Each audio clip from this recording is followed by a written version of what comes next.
Thanks to the support as a channel member, Eduardo Franco. Well, who knew our first backdoor Kev opportunity of this year's non-league legend would come this early? 2 games remaining of the regular league season. We're only 1 point outside of the playoffs, and our final 2 games are against teams above us who are already in the playoffs.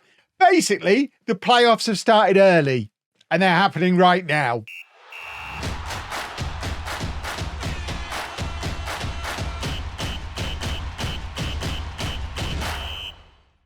Hello and welcome to part 9 of Non-League to Legend. I'm Kevin. Coming up on today's episode, we have our final 2 games of the regular league season. We're away against Chester and at home against Scarborough. Since you were last with me, we have won 4 in 5 again, which I think was our record going into the last episode. You saw us lose against Curzon Ashton. We also lost against Warrington off camera as well, but won our other 4 games. We're on a really long unbeaten run at home. So I think it's a 12-match unbeaten home record. We've won 9 of our last 11 games, and as a result, we have flown up the league table in this final third of the season. Ever since changing to our Route 1 system, it wasn't Romeo Beckham at all. It was good old-fashioned non-league Route 1. We're 1 point behind Oxford, who we've just beaten. We play Chester now. If we beat them, we'll be within just 2 points of them. So they're not actually safe in these playoffs yet. Both us, Kings Lynn, Kidderminster, Chorley, South Shields, there's lots of us still theoretically able to get in. And then on the final day, we play against Scarborough, who probably will beat us. So I'm not getting too ahead of myself. I think we probably do end the episode in disappointment, but who knows? We've backdoor Kev'd before, and we will backdoor Kev again.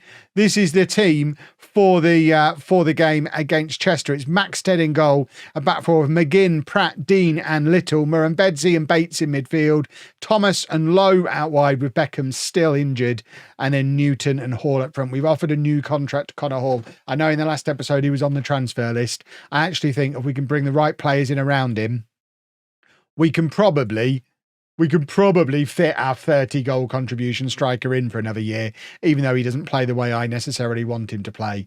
I think with somebody a bit more mobile alongside him or maybe behind him, we probably can make a promotion-pushing player out of him. So we're offering him a new deal. We've also got some Premier League youngsters already set aside to join us in the summer, some midfielders and a winger. And the summer rebuild is already starting. And playoffs might already be over. Less than a minute on the clock and Chester have scored. And that, to quote Football Manager in all its wisdom over the years, is not the start I had in mind. Gareth Dean, that is why he will not be here next season. His contract's expiring. He's on the transfer list. We're just going to let him leave. I know he's the long-serving club captain, but at 35 years old, he's just too slow.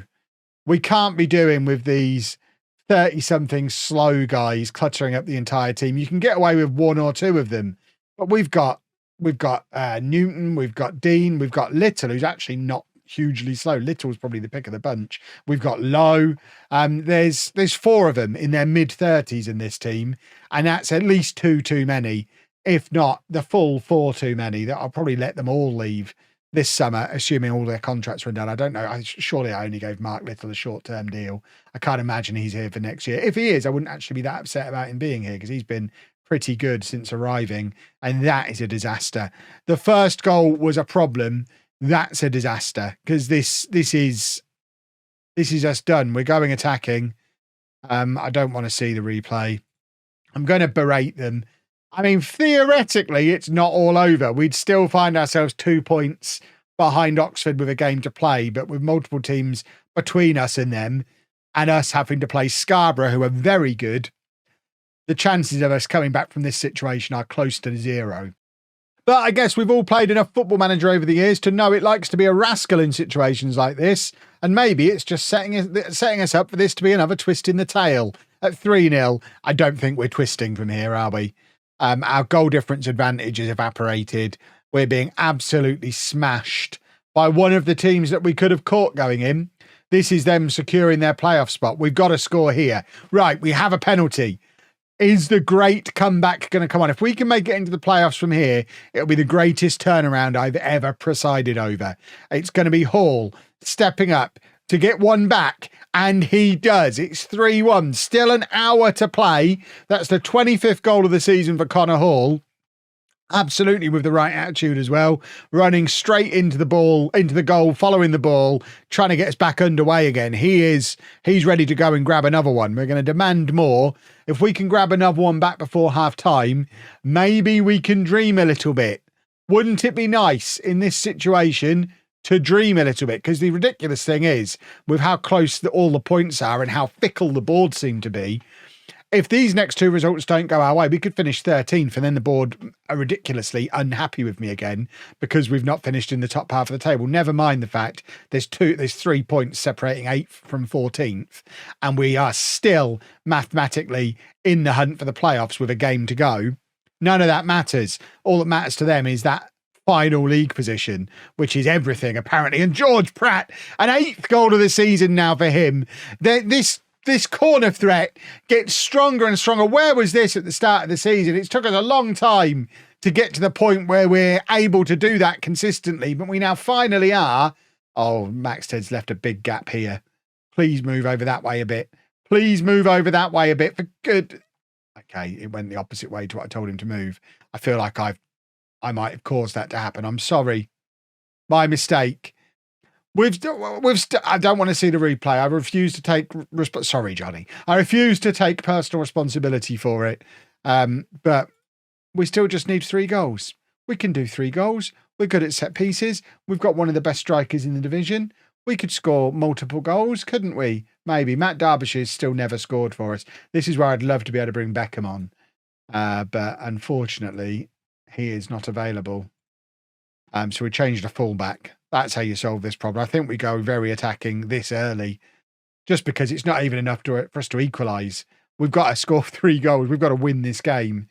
It was a tall order going in, and I suspect we're not going to win the game. But you never know. There aren't many stranger things that have happened. I was going to say stranger things have happened. I'm struggling to name any. We're 4-2 down with 10 minutes to go against a team that have demonstrated throughout the match that they're better than we are. Throughout the season, they've demonstrated they're better than we are. And now we just need to try and not get smashed by Scarborough, because we need to finish in the top half or the board might sack me. My contract is up at the end of the season. There's no guarantee I'm going to be here next year. This after that incredible run to end the season, this could still take one final twist. We said Football Manager loves a twist. Maybe the twist is that after that incredible turnaround in fortunes, I could still get fired. I think we're now mathematically unable to get into the playoffs. I think we're done. We are done. That's a shame. Right. We're now playing for my job against Scarborough. We're doing it with our star man back in the team. Romeo Beckham does get to play for us one more time this season as we look to build a team around him for next year. He comes in on the right-hand side. That's the only change from the team you've just seen in that previous match. I'm trying to start a player who's not even at the club, or not start a player. I'm trying to have someone on my bench who's not even at the club. Never mind that. Let's get a win. I need to finish in the top half to get a contract, potentially. I mean, I'd like to think the board will take into account how strong our run-in has been and know that we're moving in the right direction. Connor Hall's just signed his contract for next year. We've got Beckham in for next year.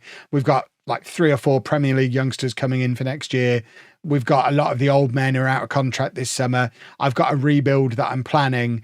They would be mad to bin me off when everything is finally moving in the right direction. It took a while to get here, but it is now moving in the right direction. They would be insane to let me go, but this is Football Manager. Never trust the Football Manager AI.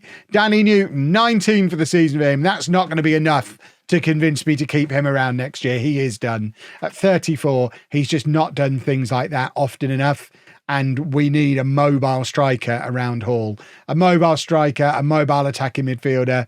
We need something. We can't have 2 slow strikers next year. We need a little bit more dynamism in our attack. We are very one-dimensional, and when it works great. But as you saw against Chester, if they can counter it, and they did counter it, if they can counter it, then we don't have a plan B at all, and we need a plan B. We need alternative ways of scoring other than get it out wide, get it into the big boys. That can't be all we've got next year. So because of that, Newton has to move on. Thomas, of course, will be leaving as well. He's only here on loan. We do have a winger as one of the Premier League contingent coming in, so he should be the replacement for Thomas. Obviously, Beckham should keep his spot on that right-hand side as he's currently the best player at the club. So we have 3 of a front 4 already here, and then it just comes down to what we can find for a 4th member of that. Is it going to be a fast striker? Is it going to be a creative attacking midfielder? We don't know yet. We haven't done the transfers. We've got, I think, 3 central midfielders coming in, so we're completely rebuilding the central midfield. And then the defence is going to need a complete rebuild as well, and we'd quite like a new goalkeeper. I don't know how much of this is going to be doable with the money we've got at our disposal. We'll see, I guess. We're 2-0 up after 10 minutes. We're a good side when we want to be. This is the frustrating thing. If we'd have switched to this system 3 matches earlier, we'd be in the playoffs. This is what we should have been doing all along. Don't try and be fancy. Don't try and be clever. Just route one. Route one all day long with this squad. And it's getting the job done now, isn't it? 2-0 up. And from the long throw, we're trying to add a third. Murrumbedzi out to Little. Little's been a really good signing, by the way. Even at his advancing years, he's been really good for us at this level. And now Bates, who wants to move to a bigger club, so he might be another one who's on his way out. Beckham's got him behind here, plays it across to Newton, and that was a simple nod in, and Newton absolutely ballsed it up to really underline why he's not going to be here next year. Scores a screamer and then misses a sitter. Well, that averages out to a net neutral as far as I'm concerned, and he needs to do better. He needs to be 10 years younger and 5 points quicker on his attributes, and he's neither. And I don't think there's much we can do in training 2 nights a week to solve either of those problems. We can't make the boy younger and fitter, I don't think. We'll see. I mean, if I figure out how to make somebody 10 years younger and 5 points quicker, believe me, I'll be using it on myself before I use it on Danny Newton. And if it's a single-use potion, it's not going to help him anyway. Bates with the corner. Pratt's there again. He's another one who won't be here next year. He returns to his parent club. He's only in on loan. We need a big boy who can do that next year, because we've mastered. Bates is great at hitting them. Pratt's a great target for them. We wasted the first half of the season aiming at Cabongolo and then Dean, and neither of them were delivering. We switched who we were aiming at, and since then Pratt has scored probably once every other game since he became the target of the set pieces. So should have been him all along. We need to identify our set piece boy sooner next year. So many notes for how we could improve things for next season. I just need to make sure I'm here. And I think at 3-0 up, I think we've made sure I'm here, because this is going to be a top half finish now, unless we spectacularly throw this all away. I haven't seen where we are in the league table currently, but I don't think we're falling into the bottom half with a 3-0 win, are we? Little plays it forward to Bates. Bates just keeps everything ticking over. It's going to be a shame if we have to lose him, but like I say, he wants to go and play at a higher level. Thomas gives the ball away, and we're once again all over the place in midfield. We've got, like I say, some new midfielders coming in.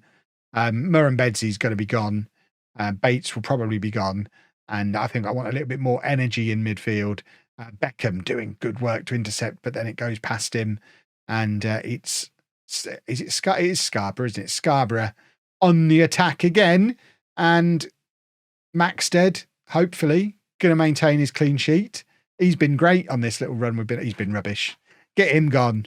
Maxted, this is Maxted's last game. We had the little, in amongst our winning run, we did have the FM24 trademark, not enough depth in goalkeeper problem, led by Dean, which is one of the reasons I've fallen out with him.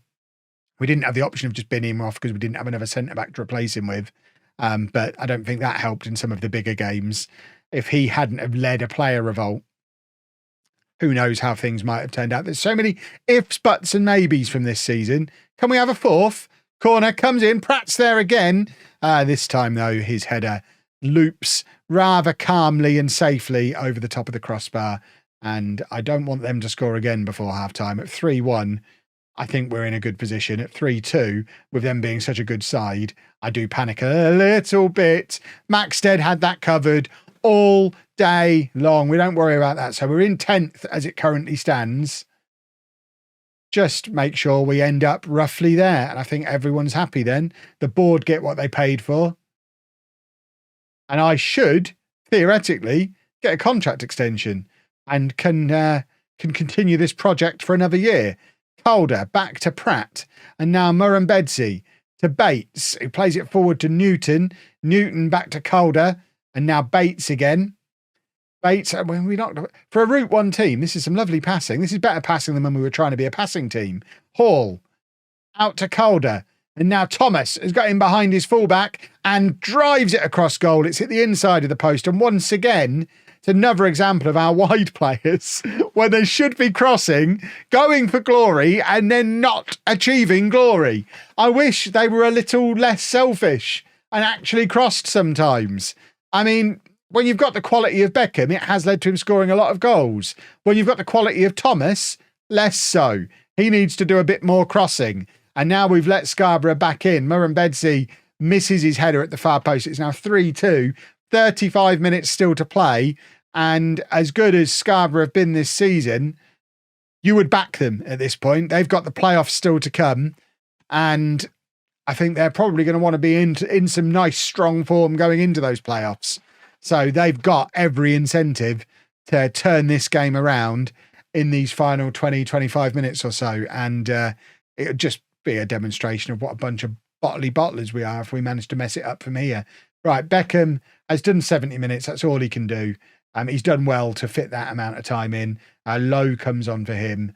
Derbyshire, I think, is going to leave the club having never scored a goal for us. Let's give Dean his standing ovation. I know the fans like him. Me and him didn't get on, but that's him done. You'll never see him in a Brackley shirt again. Kabongolo isn't likely to be his long-term replacement, but he can replace him today. We'll let him have his little I'm leaving standing ovation. And then Pollock can come on as well, who is another one who I know you lot in the comments section like. This is probably the last you see of Pollock because he has just been a frustrating enigma. Shows flashes of talent, but just no consistency and no end product. So no incentive to keep him around for another year. We've got much more talented Premier League youngsters already due to come in. So a few players saying goodbye. Maxted doing what he's been best at all season long and gifting a goal to the opposition. Hopefully it's the last time you see him play for Brackley as well. It's now 3-3. We've given up a 3-0 lead. And it sums up the season perfectly. I mean, that's so poor from Maxted. I am going to demand more. But we've taken off Beckham. I suspect we don't have any more to give if we can just not lose here. I think we're still in the top half just. Has Pratt got a winner? He doesn't. There's still 3.5 minutes to play. Newton has won the ball back there, and now it's with Calder. Can we grab a winner just to guarantee my job? Come on, lads. You know you love me. Some of you, there's like 3 of you who'll be here next year. You want me to be in a job, and it's Newton, who definitely won't be, but I think he's just secured my job. It's a 20th goal of the season for Danny Newton, and that should be a top half finish guaranteed for us, unless we throw it all away again. It's great work from Lowe, great work from Newton, 2 players who I've criticised a lot all season. What a difference it makes playing them in roles they're actually good at playing. But that is going to be a 10th place finish for us. Scarborough now go into the playoffs with a defeat under their belts. We look at the playoffs longingly, knowing we've beaten several of the teams who were in those playoffs quite recently and probably would have stood a decent chance as long as we didn't come up against Chester. But that is your final league position. 10th place. The board are pleased. Don't worry about wage budget because next season's committed spending is well below, even with new boys set to come in and some contracts renewed. Now we just need to have a good summer and do a little bit better next year, eh? Promotion next season, or we definitely move on. We might still be moving on because I'm still out of contract currently. Can I have a new contract, please, board? Fingers crossed tomorrow. If you've enjoyed that, please make sure you leave a nice big thumbs up on there for me. Subscribe to the channel for daily Football Manager videos. And thank you very much for watching.